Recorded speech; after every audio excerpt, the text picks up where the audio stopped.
Hi everybody, it's Claire with another project for ScrapFX design team. So this is another page in the ScrapFX Craft Junk Journal, and you can see that I am going to be working on this tag. Now what I had planned for this page wasn't going to work on the size of this tag. When I have things like this in my journal, I don't normally make them bigger or extend them, but in this case I needed to because I needed a bit more space for what I was going to do. So I just added a piece of Kraft cardstock onto that page just to make it a little bit larger. So I'm starting off adding some of the black dots, or is it white dots? No, it's black dots. Black dots collage paper onto the page using some gel medium. I'm also using the measurements collage paper and the label phrases collage paper too. Just adding some of these on just to get some interest in the background, just to get that background started and get rid of that blank page, which can be a little bit daunting when you first begin. So this is a great way of getting that page started and getting some marks on that page. And then I'm going to go in with my signature rainbow colours.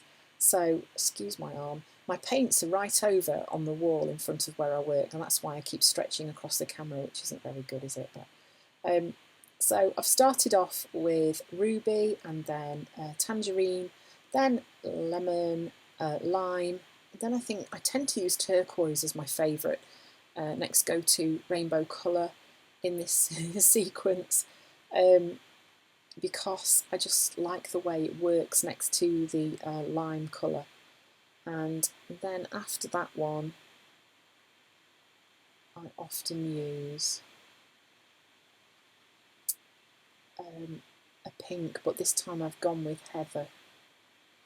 So you notice that I've tried to leave some background showing. I think that all but disappears as the page develops and gets going.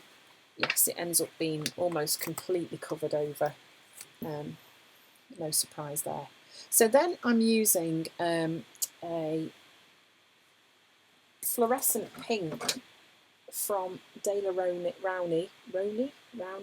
It's a System 3 acrylic called Fluorescent Pink, and I'm using some of the circle masks with that to start off with. And then I've gone in with heather again, using a smaller circle. I'm just kind of building up the interest really, and just seeing how this would work, just using these mask shapes and layering them over each other with like quite pale colours. I wanted those rainbow colours to still be able to peep through, but I wanted there to be almost like a sort of a hint of other things going on too. So then I'm using that greyish blue from Amsterdam Acrylic, but I didn't change the blending tool sponge, so there is still some of the heather on there too. So it is kind of making that a bit more of a pale lilac-y colour, so that's quite pretty really. And again, just using a different size circle mask. So those are from ScrapFX too. And then I'm going in with a really pale pink, which is another Amsterdam acrylic called Light Rose, and I'm using the smallest circle shape on that. So you can see that I've created quite a lot of interest there on that background, starting off with the collage paper and then all the masking on top of the rainbow paints. Then this is the script stencil, and I'm just using this with I think what looks like Orchid from Dina Wakeley, and just adding a little bit of text onto that background too.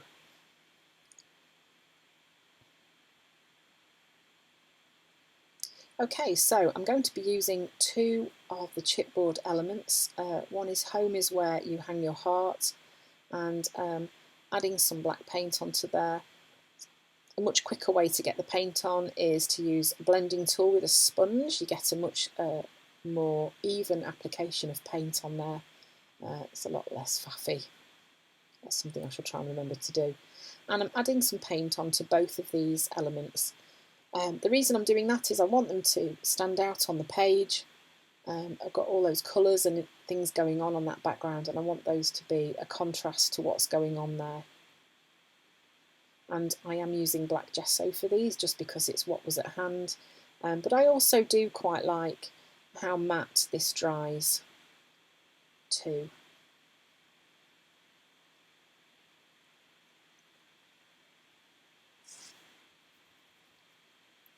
Okay, so then I'm adding a bit of stamping onto the background. So this is the crosses and circle stamp, and I used that with a purple Stays On ink, and then I'm just using the other end of that stamp with a fuchsia pink Stays On ink as well.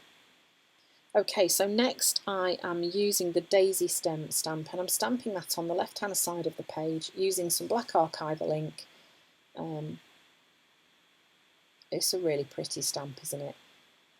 I wanted that to be kind of like a feature part of the page.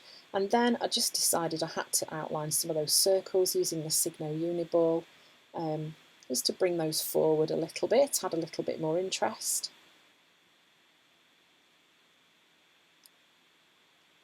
And then I decided I would do some outlining on that stamp on the left hand side on the daisy stamp too. So I'm just using my Signo Uniball and just outlining all those shapes that are on that page on that side there.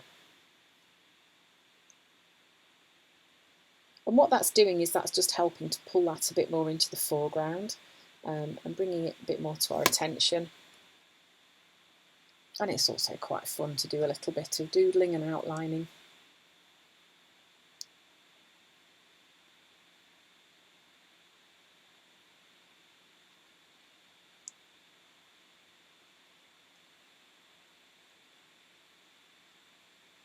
So here I've just got a piece of printer paper, and I decided I wanted to put some lights behind some of those windows. So I've just drawn round some of the buildings so that I've got the rough size of paper. And then I'm just using a yellow Posca pen. I'm just colouring those in yellow. And what I'm going to do is cut those pieces of paper out and stick them behind those buildings. A little bit of double-sided tape on there and just sticking it in place like that. So once it's in my journal, you'll be able to see the little yellow windows, and it'll look like the lights are on. I don't know why I did this, I just thought it would look quite cool. So it's quite a nice effect once it's done.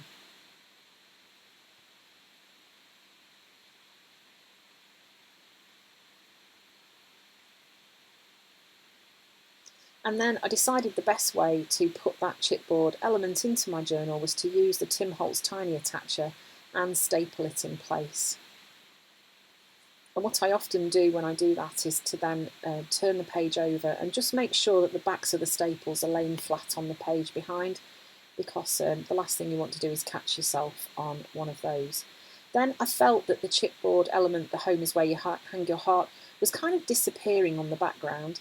And so I grabbed another piece of Kraft cardstock and was trying to decide how to use that to put it behind those words.